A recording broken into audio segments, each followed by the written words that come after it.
Bonjour à tous, comme on vous a annoncé, nous faisons une vidéo un peu spéciale sur laquelle nous allons faire régulièrement intervenir un de nos prestataires sur une de nos destinations favorites.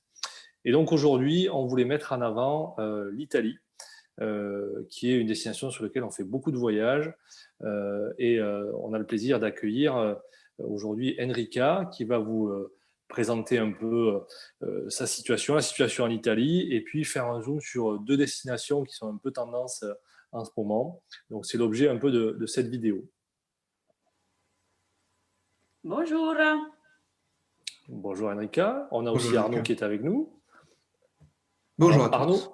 Arnaud, est-ce que tu veux nous dire pourquoi on a décidé aujourd'hui d'inviter Enrica? Mais parce que comme tu le disais, l'Italie fait partie des destinations phares qu'on propose dans notre activité. Et puis parce que Enrica, je la connais depuis longtemps, on travaille en confiance depuis très longtemps, hein. Au fil du temps, c'est devenu également une amie. Donc je pense que je peux le dire. Et elle est professionnellement, elle est très à l'écoute en fait de toutes nos attentes, les attentes de nos clients. Et elle sait être réactive quand on lui demande quelque chose, une particularité, et elle sait être aussi source de propositions. Donc, ça nous permet toujours de rajouter un petit grain d'originalité dans nos circuits. Donc, c'est quand même un gros avantage pour nous de travailler avec elle. Voilà, tout simplement. Alors Enrica, est-ce que tu peux te présenter à notre public français? Oui, bonjour à tout le monde. Bon, d'abord, merci pour tous ces compliments. Je t'en Je prie. suis vraiment contente d'être ici. Merci pour m'avoir invité. C'est toujours un plaisir de communiquer avec vous et avec le public français. Et moi, j'aime beaucoup travailler avec les clients, la clientèle française. Et bon, nous sommes réceptifs sur l'Italie. Nous sommes basés à Venise et nous sommes un petit moyen opérateur. Nous sommes 15 au bureau et nous sommes sur le marché depuis longtemps, 1985. Et nous sommes spécialisés dans des voyages sur mesure, même pour les individuels, pour les petits groupes et les groupes un peu plus grands.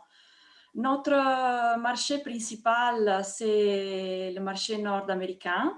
Et donc, maintenant, c'est une catastrophe pour nous. Et donc, États-Unis et Canada, presque 70% de notre business total.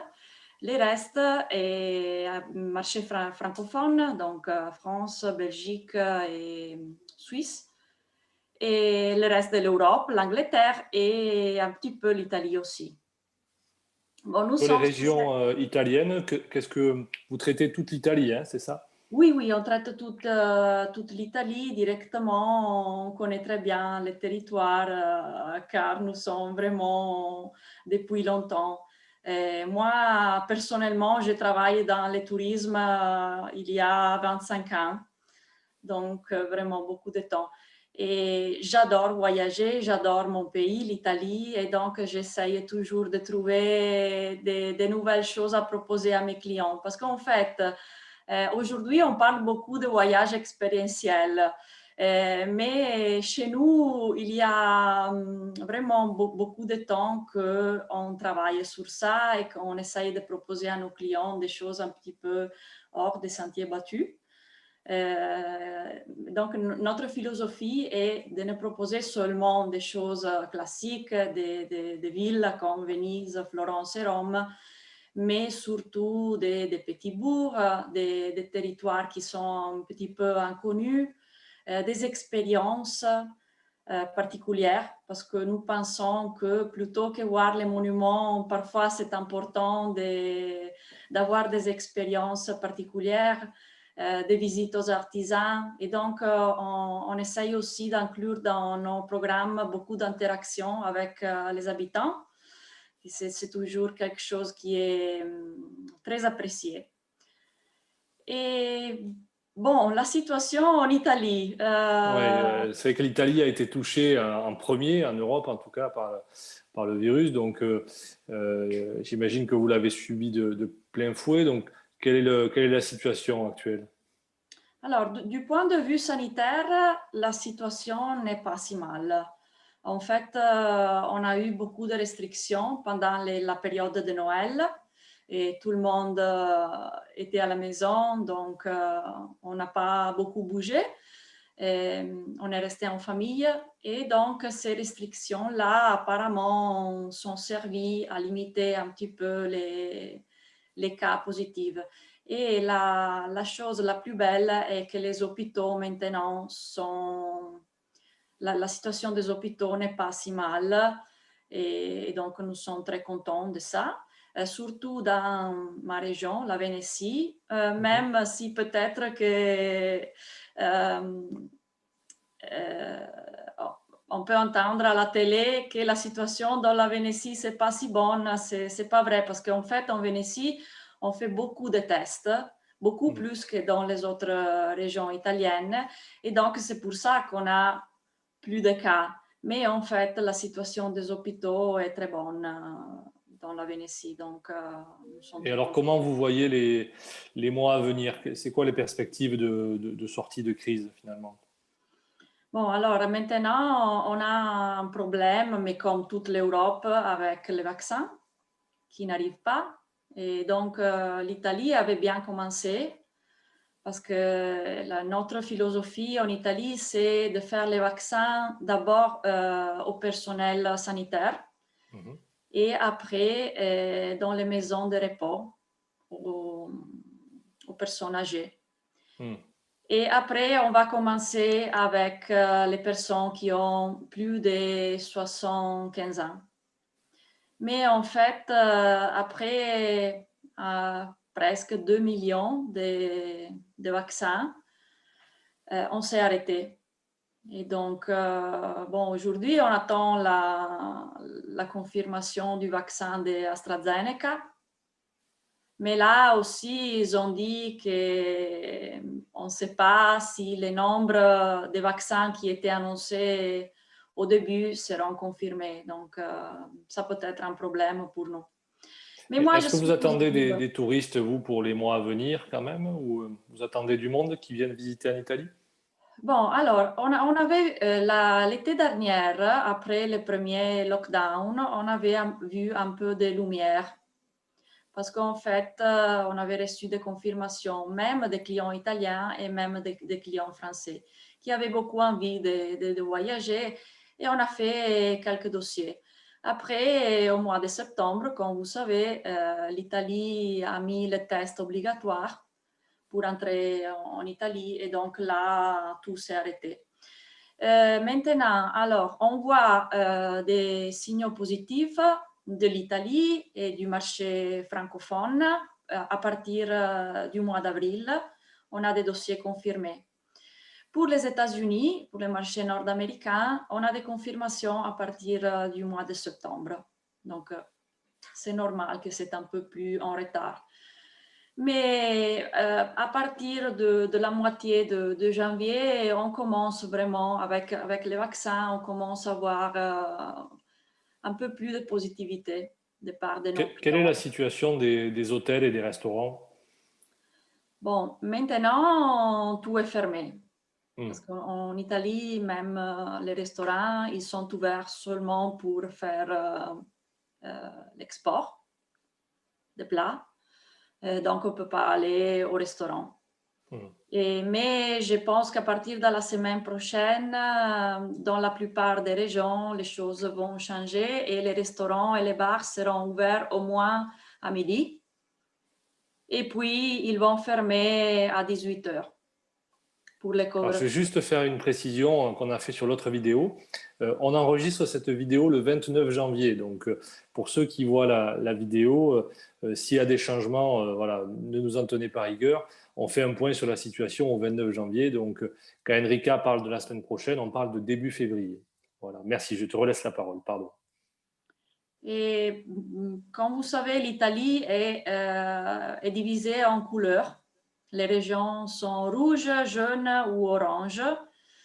Et jusqu'à cette semaine, presque toute l'Italie était orange, donc avec beaucoup de limitations. Mais à partir de la prochaine semaine, je pense que la plupart des régions vont être jaunes. Ça veut dire que les musées vont réouvrir et ça, c'est très important pour Oui, le tourisme. tout à fait. Bon, merci pour ce point sur les situations. Maintenant, tous les trois, on aime parler des choses positives et des destinations. Donc, on va essayer de parler de ça. C'est quand même plus intéressant que de parler de vaccins. Donc, tu voulais aujourd'hui faire un point sur les slides suivantes, sur deux destinations qui te tenaient à cœur et qui correspondent aussi à des tendances que tu as pu constater.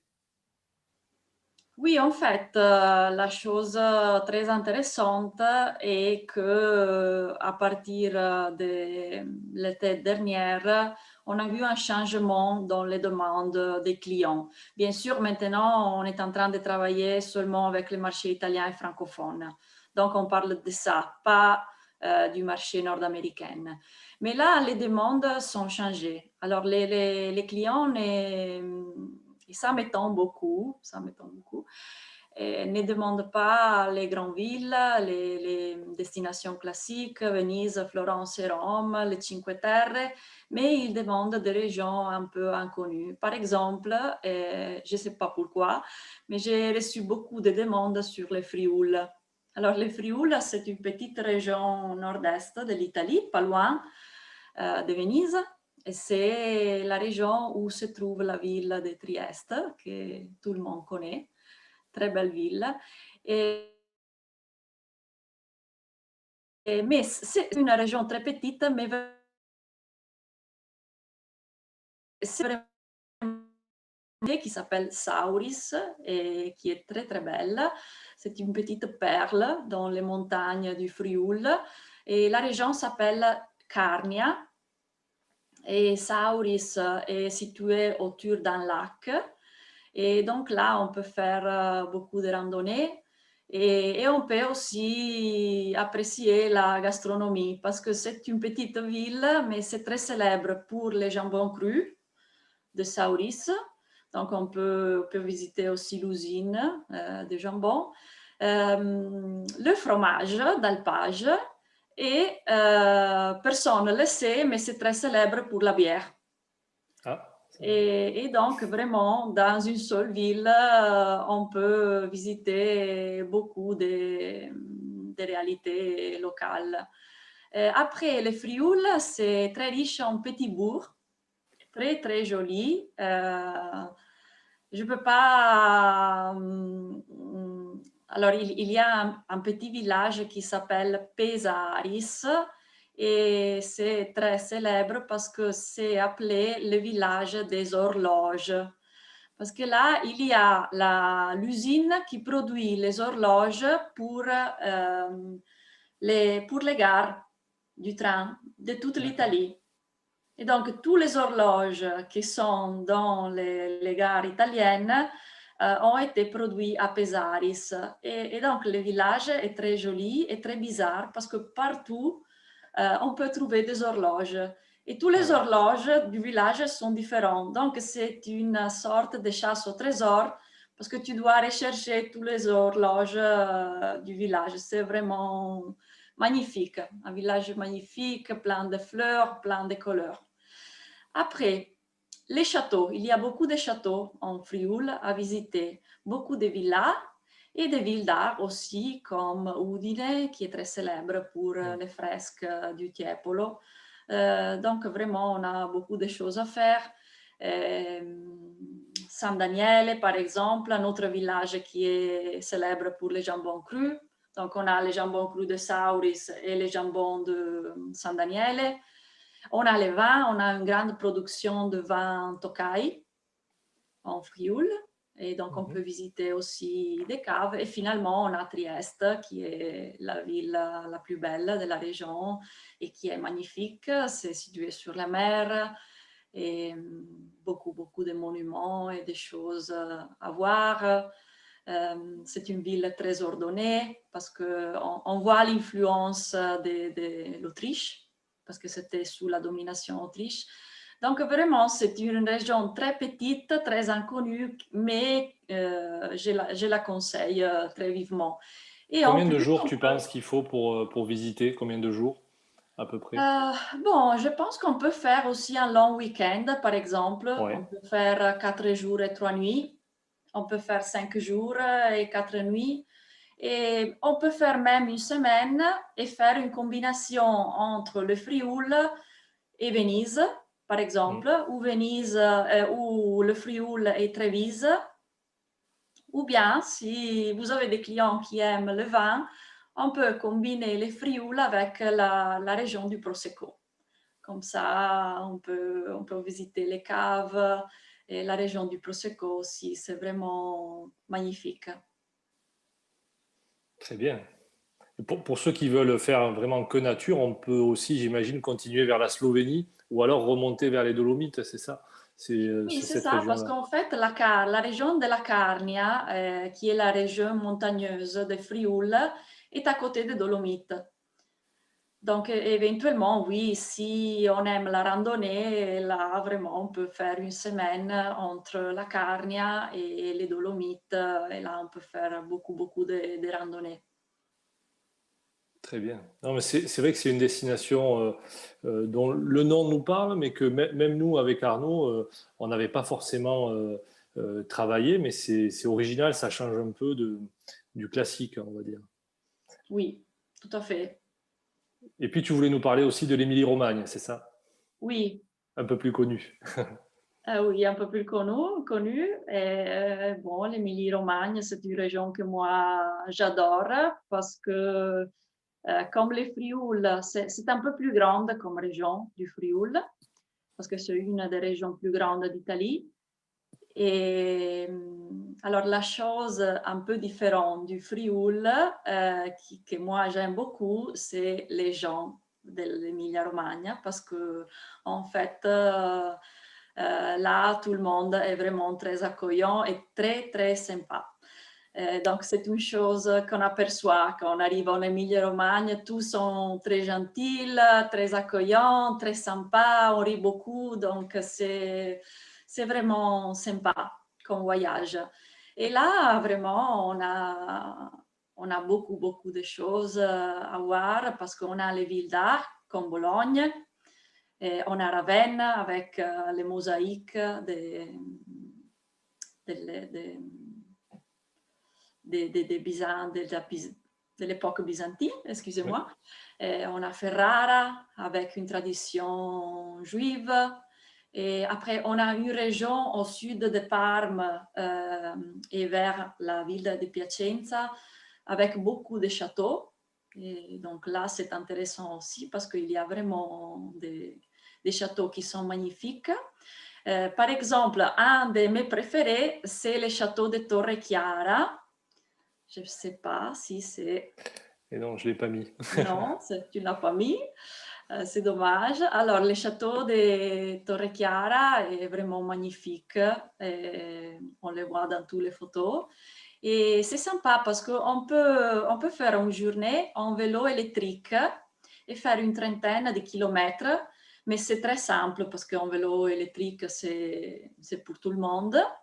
On peut arriver, en partant de Torre Chiara, du château, on peut arriver à Zibello, où ils font le jambon. Là aussi, c'est une région qui est très célèbre pour les jambons. On peut visiter une usine et voir la production et faire la dégustation, bien sûr. Après, on rentre à Torre Chiara parce que dessous du château, il y a le petit bourg. Et là, on peut s'asseoir dans la place principale du village et on peut faire une dégustation des produits locaux, donc le jambon, le fromage, et boire un vin blanc pétillant qui est magnifique, que moi j'adore. Et donc, c'est une manière un peu différente de passer une journée. c'est un peu plus expérientiel que visiter seulement les monuments. Mais nous aimons beaucoup d'inclure dans nos programmes des choses comme ça parce que les gens adorent. Ça permet de profiter de la destination d'une façon un peu douce et immersive, donc c'est vrai que c'est bien. Oui, l'immersion, tu as bien dit. Nous aimons proposer à nos clients l'immersion totale, l'interaction avec les gens locaux. Et une autre chose très intéressante de l'Émilie-Romagne, que même les Italiens ne connaissent pas, c'est que là, il y a un héritage juif très, très important. Et donc, dans chaque petit village de l'Émilie-Romagne, il y a une synagogue, un musée juif, le cimetière. Parce que dans le passé, vraiment, il y avait des communautés juives. Et tout ça s'est fermé normalement au public. Mais il y a la possibilité de les ouvrir et donc de faire aussi des tours thématiques sur le monde juif qui peut être très intéressant et un peu hors des sentiers battus. Ce qui est bien avec l'Émilie-Romagne, c'est qu'il y a un vrai mélange entre à la fois la culture, l'histoire, il y a de la nature, il y a de la gastronomie. Enfin, on retrouve un peu toute l'Italie dans la région, là. C'est intéressant. Oui, oui, Et là, on peut vraiment. facilement faire 6 jours, je pense, voire une semaine sur l'Émilie-Romagne, non? Oui, oui, tu peux tranquillement faire une semaine. Sinon, on peut faire un week-end, mais juste dans une ville comme Bologne Comme ou Bologne. comme Ravenne. Le point central, c'est Bologne, hein. C'est ça c'est à partir de Bologne qu'on navigue sur l'Émilie-Romagne, c'est ça. Oui. Ben, on peut se baser, par exemple, quelques jours à Bologne et faire toutes les choses autour de la ville et après faire quelques jours, quelques nuits à Parme. Ah oui, Et là, on a 2 points où on peut vraiment faire toute la région. parfait. Mais ça donne envie, hein, Arnaud? Ouais, mais je crois qu'on peut aussi thématiser autour de l'automobile, puisque il me semble qu'il y a les usines Ferrari, Lamborghini. Donc pour les passionnés d'automobile et de gros cylindrés, on peut aussi construire quelque chose autour de ça, et puis de la gastronomie, hein, donc à Parme, à Modène, etc., hein, bien sûr. Oui, et à propos de ça, il y a une chose très particulière pas loin de Modena. Il y a une collection privée des Maserati, qui est la collection Panini. Et c'est très intéressant parce que la collection est située dans une ferme où il produit aussi du parmesan. Donc, on peut faire en même temps la visite à la ferme et voir la production du Parmigiano Reggiano et faire la dégustation et aussi voir cette collection privée des anciennes voitures Maserati qui est vraiment très belle. Ah, c'est super. Il y a plein de secrets à découvrir en Italie. Oui, oui, mais l'Italie, c'est comme ça. L'Italie, c'est comme ça. C'est plein de secrets et de petites perles. Très bien. Mais en tout cas, merci beaucoup. Nous, ça nous a donné envie de revoyager, de revenir en Italie parce qu'on connaît déjà un peu, mais ça donne envie d'y aller. Et puis, j'espère que nos clients voyageurs qui aiment aussi beaucoup l'Italie auront envie de repartir. Ce qu'on retient, Enrica, c'est que toi, tu les attends aussi avec impatience et que vous serez prêt pour les accueillir, hein, c'est ça? Oui, moi, j'ai vraiment envie d'accueillir les voyageurs français. Et bon, dès que la situation sera un peu plus calme, je vous invite à venir découvrir tous les secrets de l'Italie et les expériences et de vivre vraiment l'Italie comme une expérience spéciale. Merci, en tout cas, merci beaucoup, Enrica, Merci à pour ta vous, c'était un participation. plaisir. Merci Enrica, à bientôt. À bientôt.